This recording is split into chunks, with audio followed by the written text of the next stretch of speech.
Okay, welcome. My name is Julie Wilcox. I am Director of Recruitment and Retention in the College of Education, Health, and Human Services. Thank you for joining us today. And I'm going to go ahead and turn it over to Dr. Kosko, and he is going to talk to you about lots of cool things that you can do in the classroom. So take it away. Hi, I'm Karl Kosko. I'm an associate professor in mathematics education. I do a lot with in early childhood education.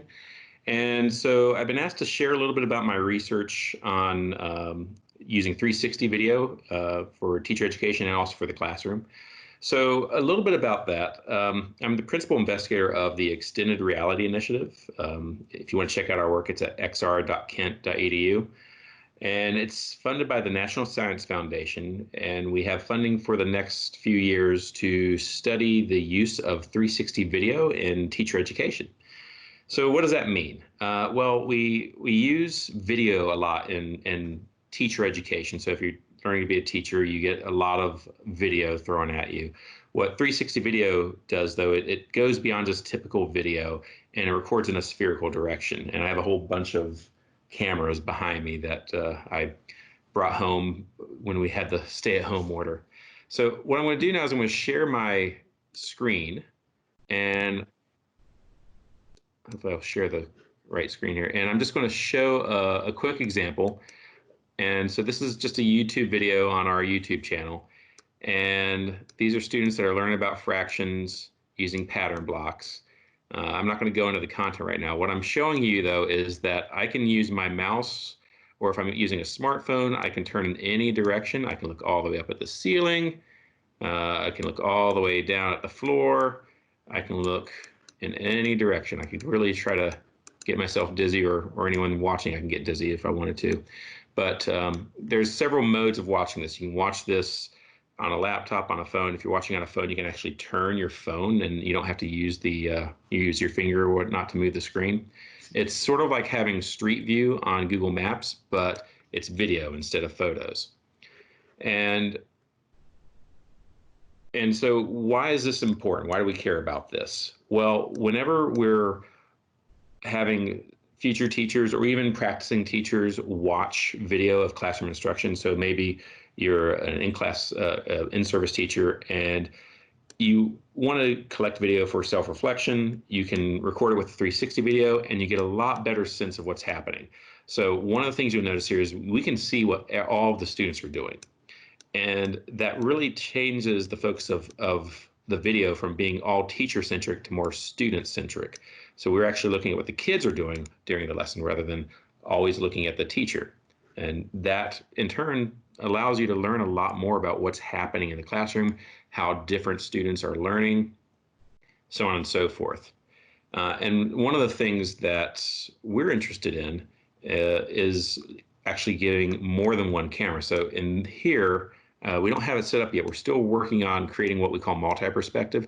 But here you can see a little camera way over here, and there's another camera at the end of the table behind this kid's head. And there's another one over here. You can kind of see it backlit, and then there's a few more. There's like 6 cameras in this room. So that's where we're going. We're going to have it so you can actually walk around the classroom, so you can see what's happening at the different points at this table. You can see what's happening across the classroom, and you can really tell what's going on during a lesson. Something else I'll show you real quick while I have screen share here is it's just a little comparison. This is a screenshot of a 360 video. It's actually a stretched image. So it's stretched out so that the sphere of what's being recorded is kind of laid out flat. So whenever you have a world map, for example, the world's round, it's a sphere. And when you flatten it out on a map, the map is actually distorting everything. And that's kind of what's happening here. This yellow box, though, that's what you would normally see with a standard video. So you can kind of tell there's a lot that you miss out on if you're just watching a normal video. Now, you're watching 360, that's what you can see at any given point, but you can also turn your head and see what's in other places. So that's a big advantage, and that's one of the things we're studying. So let me stop sharing the screen here for a moment. All right, so what have we found so far? Well, we found out a few things. We've done some research with pre-service teachers, And we found that when we're using 360 video, it actually improves their situation awareness. So basically what they are aware of when they're looking around in a classroom, using 360 video does a better job of that than just using back of the classroom standard video. Also, we found that if they're using a headset and they're able to turn with their head, then that is better than just watching on a flat screen device. And the reason for that, we think, is that by turning your head, physically turning your head, it sounds very simplistic, but by physically turning your head, it's more mimicking what you do when you're in the physical classroom. Something I want to kind of note is that we are by no means wanting to use these types of experiences to replace face-to-face field experiences. At Kent State, we're huge believers in having those field experiences, and so this is really a supplement, and it's a more immersive supplement. So by the time that our students get into the classroom, they have a lot more feel for what's happening. So you get more of that sense of what's happening to the right of me without me having to look over there, what's happening to the left of me without me having to look over there. Some other things that we found is that using the 360 video actually more quickly develops professional knowledge. And the reason is actually pretty simple. When you're using 360 video, there's more that you're able to see. We call that perceptual capacity. There's more capacity of what is perceivable. And because you can see more students, because you can look left, right, and you can choose the direction you look, you see more students. I know it sounds very stupid, but because you can see more students, you see more students. And if you see more students, you're getting more professional knowledge because you're observing more student behavior. That's part of why field experience is so valuable. The downside is you don't get that interaction, but that's one of those things that long term, over the next 10, 20 years, that's something that we are actually thinking that can happen, again, to supplement and not replace actual field experience. So this is all about research so far. What have we actually done in our methods classes? Well, we are already using this type of technology in some of our methods classes. In the math methods course that I teach, which is to our seniors in the early childhood program, they have been using this for the past 3 semesters at least. So initially we didn't have as many headsets. Now we have a whole cart. We have a whole VR cart. So basically the whole class, or at least up to 24 of them, can wear headsets at the same time. We also have them using these as at-home assignments. So they're watching 360 videos at home.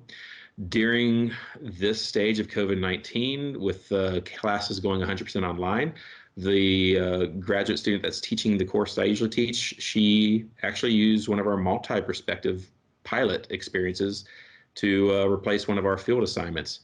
Again, it's not the best replacement, but it's better than watching a regular video, and so it actually came in pretty useful there as a emergency use. So we're still learning though a lot about use of 360. So one of the things I just showed you, this is an Oculus Go headset. They're relatively inexpensive by headset means. This is about $150 right now, which it's not cheap, but it's a lot cheaper than some of the main big time headsets. And it's kind of an introductory model type of headset.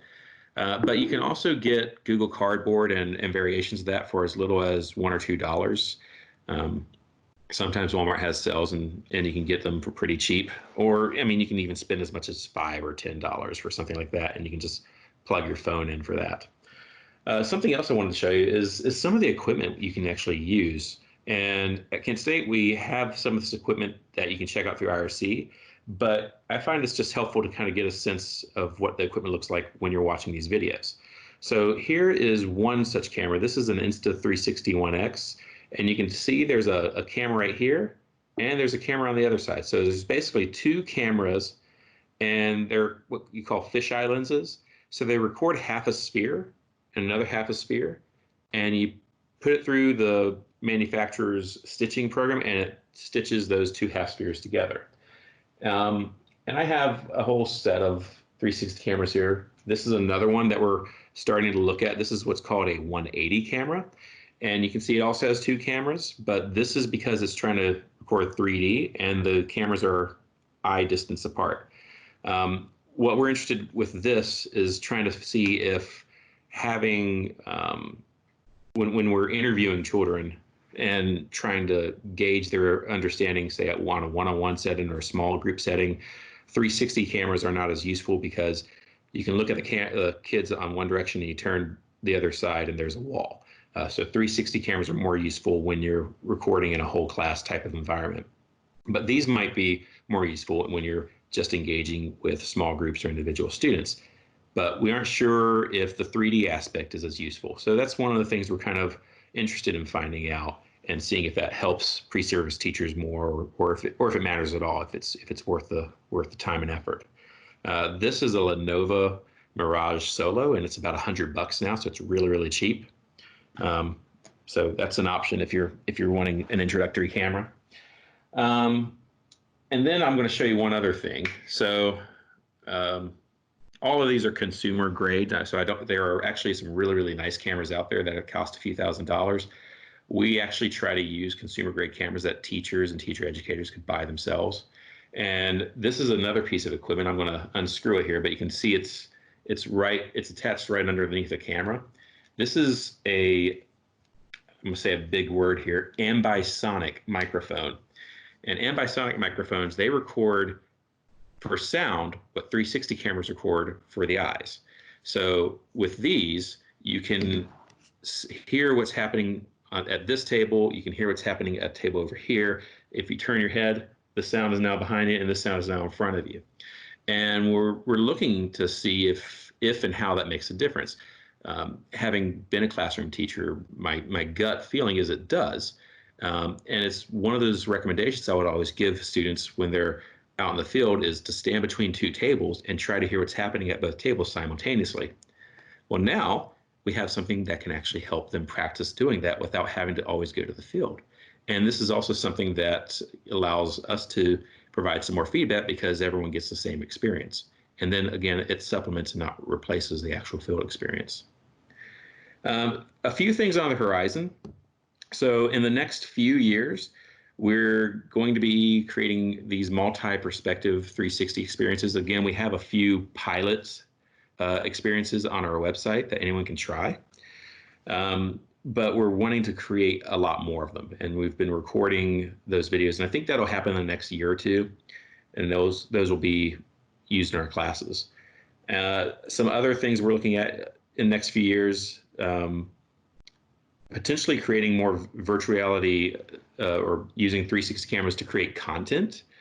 So I've even been doing this lately. I've been recording videos with my 4-year-old and with car ramps made out of toilet paper tubes. And you can position the camera in a way that gives you a better sense of what's happening.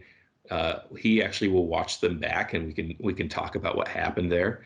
So these are videos that teachers might be able to record and use on their own, especially if what's coming up, if we have students that are having to stay at home, this allows for use of virtual field trips, for examining some of the content while they're not physically there. It can help bridge some of that gap.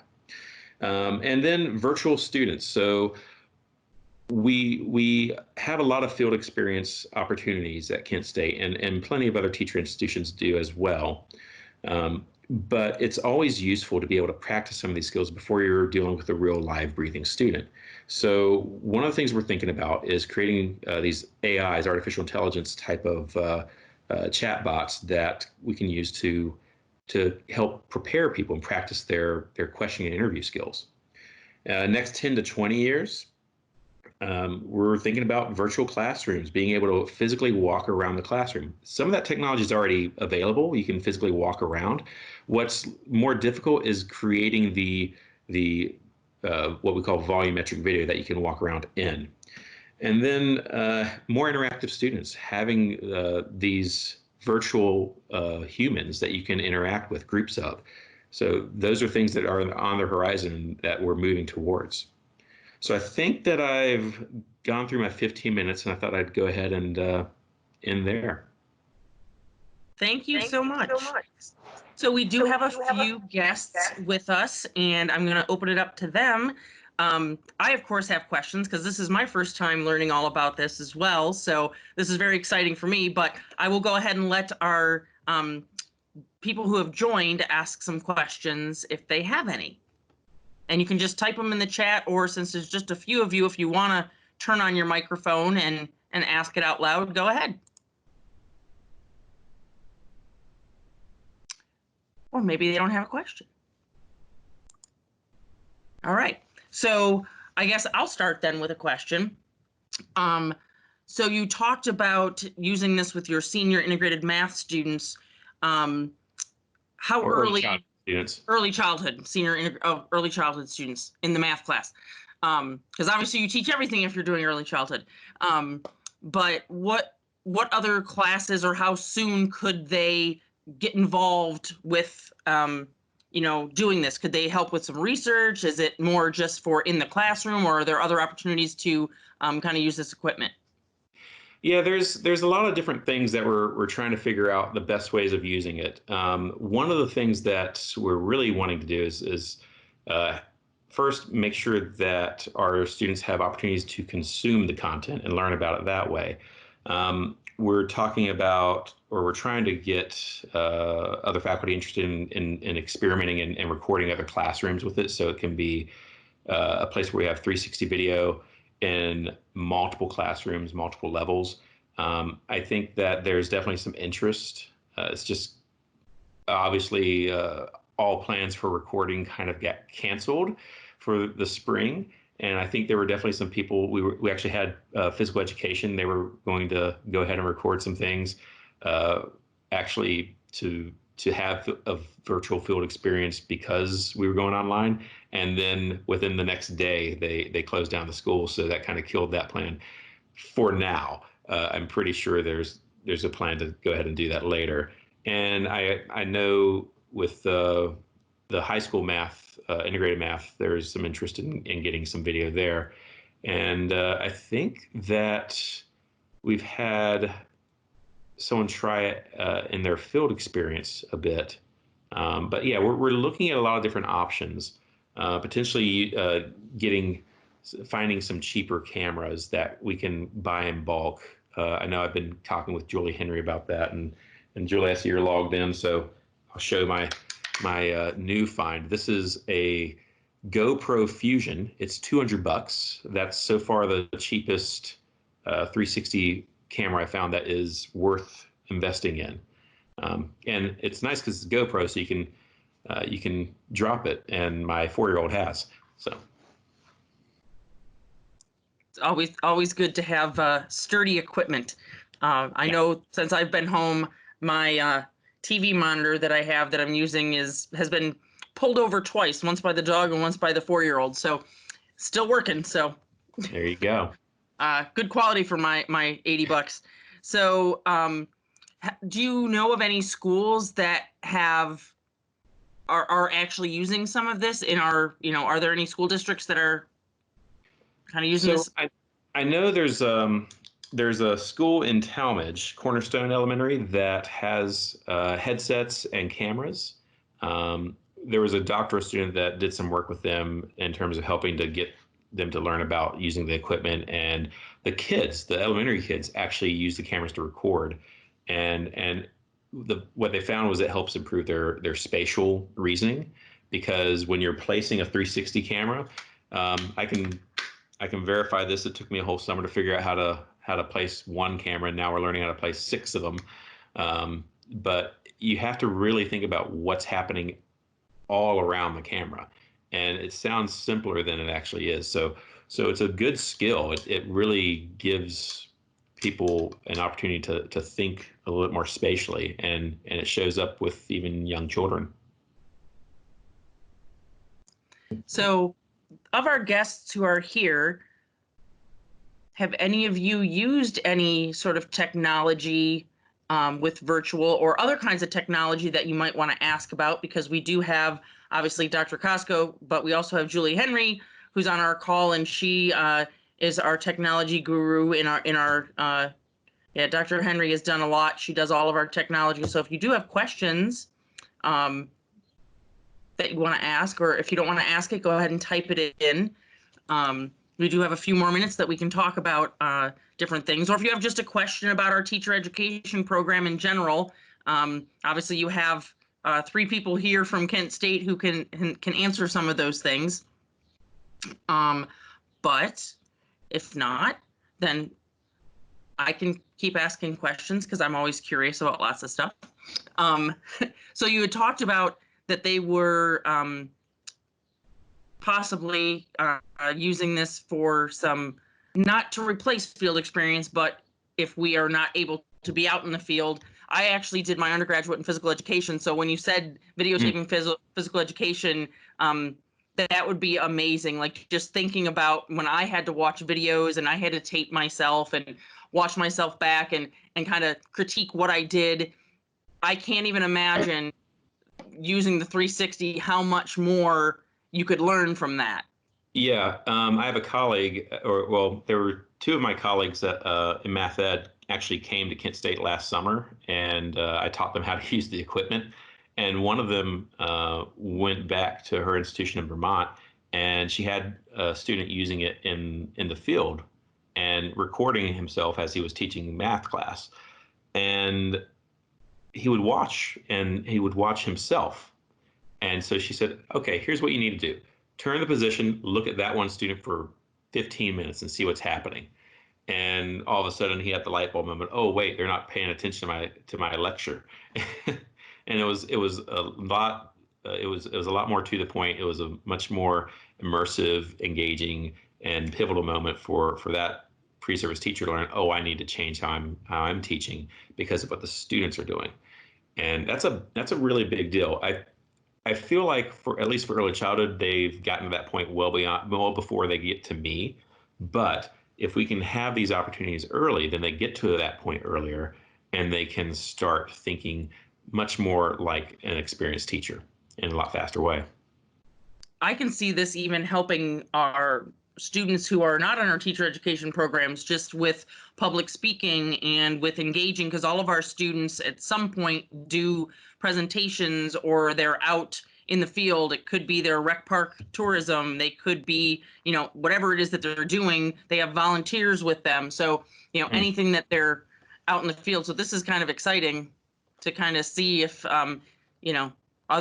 other faculty members and students will get a chance to kind of play around with it. So yeah, and something I know I mentioned this before, but the spatial audio, the ambisonic audio, is something that we're really excited about. I'm going to take this foam thing off so you can actually see what it looks like. It'll take me about 10 years to get it back on, but so you can see that there are actually 4 microphones on here, and it's got a nice little shape there, and that records basically 4 different feeds and it merges it together in a file that allows for directionality.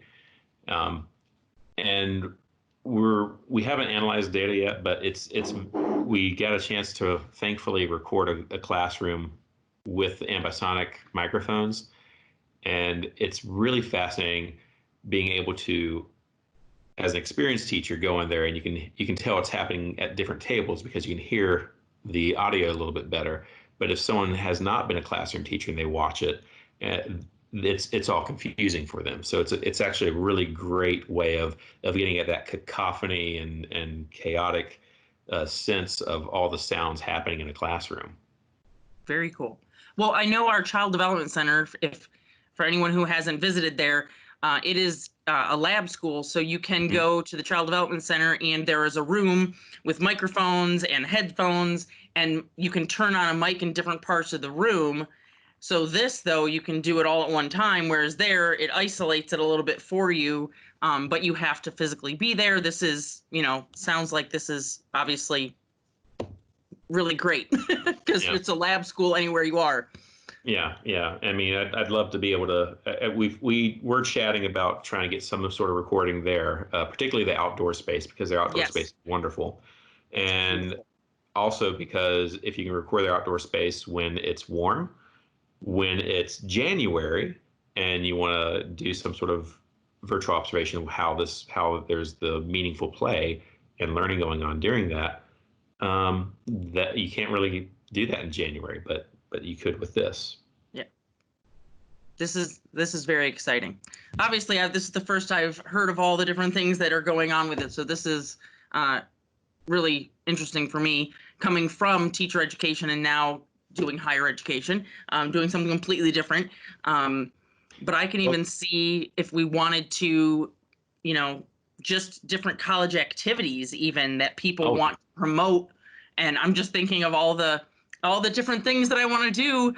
You turn on the 360 when you're at, you know, some sort of event that we have on campus, and you want to, you know.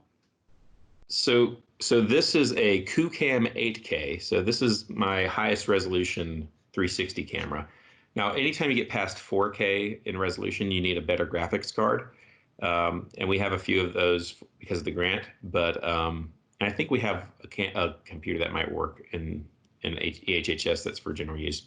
Julie can correct me if I'm wrong, but this is a consumer grade camera, but it's got pretty good resolution. And so this is one, if we were to have just one camera, this is a very easy to use camera. If we were wanting to get more professional though, that's a whole other, that's a Julie Selby type of situation.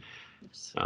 But yeah, we've even talked about, you know, what would this look like if we were to record some of our methods courses, and then all of a sudden you have some form of field experience for graduate teaching assistants. Mm-hmm. How cool would that be? Because right now we don't have even videos of that. So right. Yes, things like that could be lots of opportunities. Yeah. The thing is, though, we have to be able to record these videos, and we have to have people that are willing to be recorded, and then have people that are willing to edit and just kind of trim down the 5 to 7 minute clip, because no one's going to watch a 48-minute lesson. Right. Gotcha. So we're coming to our end. If I don't see any questions from our guests, I'm hoping that they are some of our students that will be joining us for the fall, and maybe they'll be, you know, able to be part of the new different experiences and be willing to be some of those pre-service teachers that are willing to be taped and used during lessons. So any last thoughts from anyone? Last questions? Well, one thing I'll say is that if anyone wants to try out any of these 360 videos, and even some of the what I called multi-perspective videos, our website, xr.kent.edu, has a whole library of those. We also have some tutorial videos on different ways of recording and using 360, and those are going to be growing over time, obviously. So there's a lot of resources there to just kind of test the waters, so to speak. Wonderful. So I just typed that in, xr.kent.edu.